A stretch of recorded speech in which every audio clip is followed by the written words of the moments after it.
So, just let's get started. You are working on a film, right? Can you tell us how it is to work with Miss Carey? Mariah was something that I like challenges. I like going against the grain. I like, you know, why y'all laughing? Is it like that? Hey, I was gonna wear my Ghetto Film School shirt today.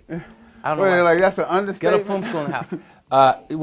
You know, when you think about challenges and when you think about filmmaking, you think about, for me, you think about, I have to put on my hat, and I have to really remember what made me excited about the film that started my career, which was a film that no one wanted to do. And Hallie was an actress that that auteurs didn't take seriously. And my journey, I mean, she was certainly accepted into the film community, but had not been really accepted in the auteur sort of world. And so I was very excited about working with her because it was a mission to sort of, pop that, into that world.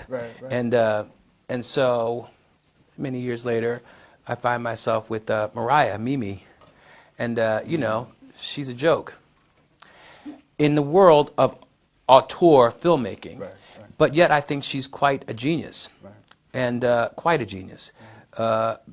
She's had her breakdowns, and anybody that's had a breakdown, something's there to work with as an actor. So, and she's a genius, and she's also a kind person, and she's aware of people sort of making fun of her. She's clearly aware of that, and she's clearly aware of her talent. And I thought that she was quite good in Wise Girls. I thought she was really good in that. I thought she was okay in Glitter. I didn't think she was like bad as everybody said. I thought the movie was sort of weak, but I thought that she was okay and she held her own. And I thought that this would be that I could have fun with her. And I am blown away by her honesty and her truth, her truth. She gave me her truth. And that's all you can ask for. Then the rest is on me. Right. We talked about, early 80s, 90s. You were inspired. You talked about Mariah. Well, after I did Monsters Ball, I was going to do a movie called Brokeback Mountain. And that was my second movie I was going to do. And I couldn't get it made because of the subject matter. And I was a little, I don't know. I wanted it made, but I just didn't have the fight anymore. I think that the Monsters Ball experience had really taken it out of me. You just don't have it in you. And so I decided to go and do a movie about a pedophile.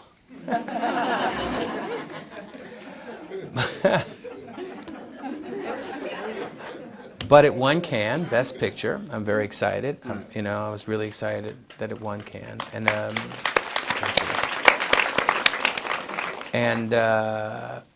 And so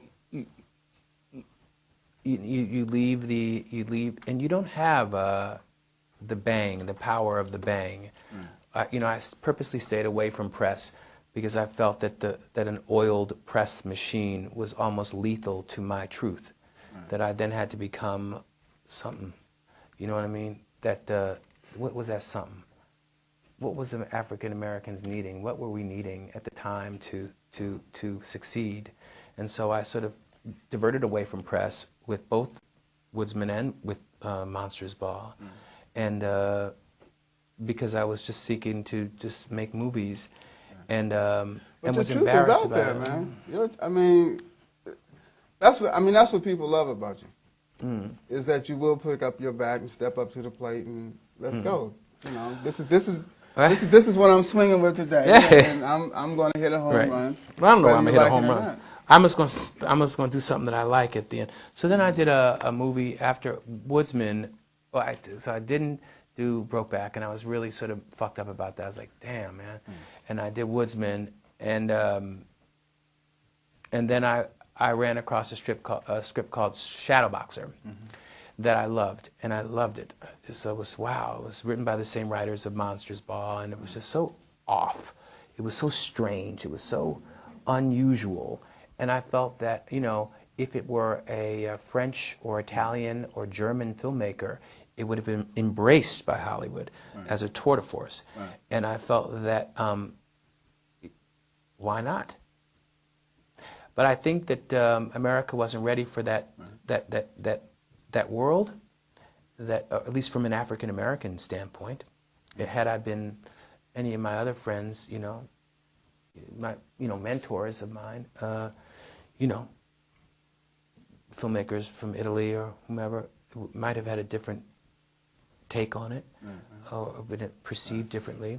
But I don't think that we are, as African Americans, entitled to think out of the box that radically as filmmakers, that we are to tell stories from an African American viewpoint, from a homeboy, or a Killer and the Bee, or something that the critics and that America identifies most with, that is something that African Americans can identify with. How dare you know about an interracial couple and put a splash of French into it, or have Vivienne Westwood, an acclaimed designer, come in from England to design your film and stuff.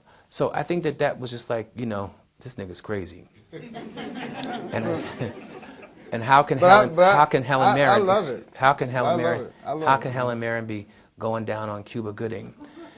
It was okay. It was okay. It was okay for Halle Berry to spread her legs for Billy Bob, but it wasn't quite good for the Queen, the Dame, to do the same for.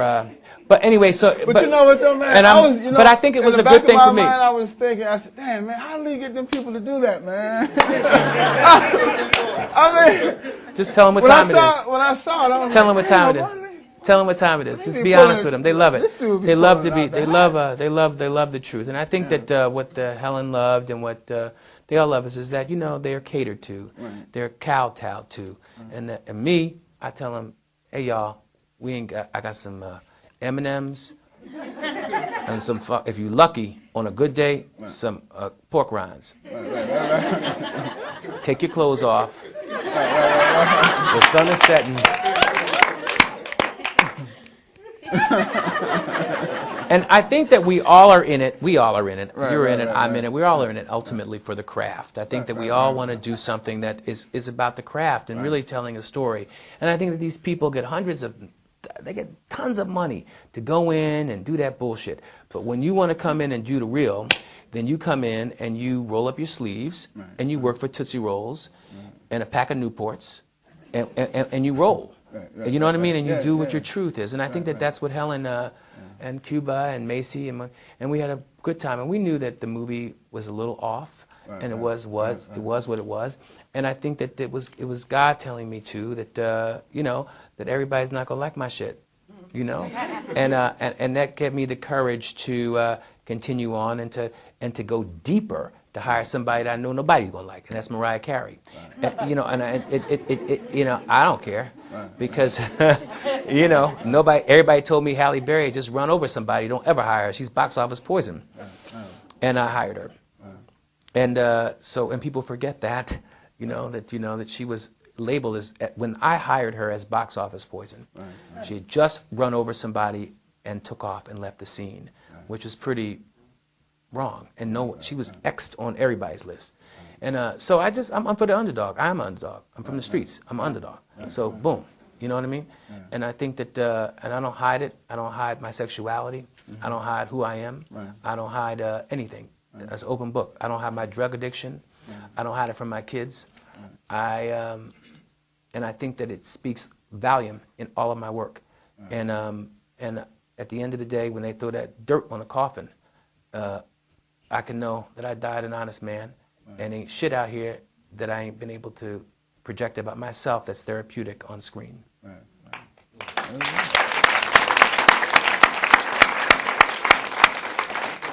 Well, we don't want to put the dirt on the coffin just yet.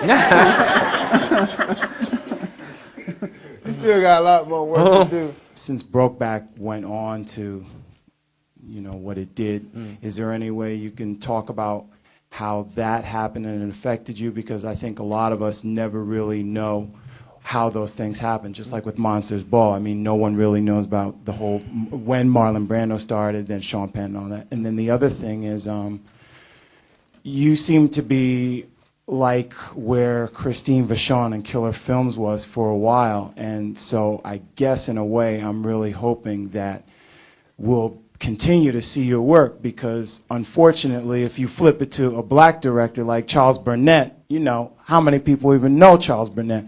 Yeah, I mean, so obviously we're working with Glass Shield, as we can pun his movie that he did. So is there any way you can address that so that the people in here know what we have to go up against, yes, please? I think the difference between a Charles Burnett, who I love and I admire quite, you know, it's not about just, I think that uniqueness with what I bring is a cinema with a gangsta hustler behind it, because we got something. Because you can tell your truth, but then you got to go out there and pimp your truth. And so it's a combination of both. It's about being a producer and then knowing how to work it and getting the right elements in your film to make it attractive to an audience. You know, with Monsters Ball, I went the gamut. I went from Puffy, who was at that time the height of hip hop, to Billy Bob Thornton, who was just you know, all America, you know, to Halle Berry, who was lusted for but not really accepted, to Heath Ledger, who was on the cover of Vanity Fair and the It White Boy for the moment, to hitting home in America with TV with Peter Boyle, God rest his soul. So it's a combination of smart casting and the same thing for Woodsman with you know, Kevin Bacon, and then Eve, and then Mos Def, and then Benjamin Bratt, and just like you have to understand from a producerial standpoint how to kick it and then make that, you know, that work with your creative. And I think that you know, each film has its own scenario, but I think that you know, that you have to also besides telling a story, you got to know how to pimp it. And I think that that's when, you know, pimp comes in. Mariah, Mimi, and you know, she's a joke in the world of auteur filmmaking, right. But yet I think she's quite a genius, right. And quite a genius. She's had her breakdowns, and anybody that's had a breakdown, you know something's there, right, to work with as an actor. Right. So made me excited about the film that started my career, which was a film that no one wanted to do, right. And Halle was an actress that you know that auteurs didn't take seriously, and my journey, I mean, she was certainly accepted into the film community, but had not been really accepted in the auteur sort of world, and so I was very excited about working with her because it was a mission, right, to sort of, you know, pop that, into that world. Right, right. And so many years later, I find myself with why y'all laughing? Is it like that? Hey, I was gonna wear my Ghetto Film School shirt today. I don't know. Wait, like that's an understatement. Ghetto Film School in the house. You know, when you think about challenges and when you think about filmmaking, you think about, for me, you think about, I have to put on my hat, and I have to really remember what. So, just let's get started. You are working on a film, right? Can you tell us how it is to work with Miss Carey? Mariah was something that I like challenges. I like going against the grain. I like, you know,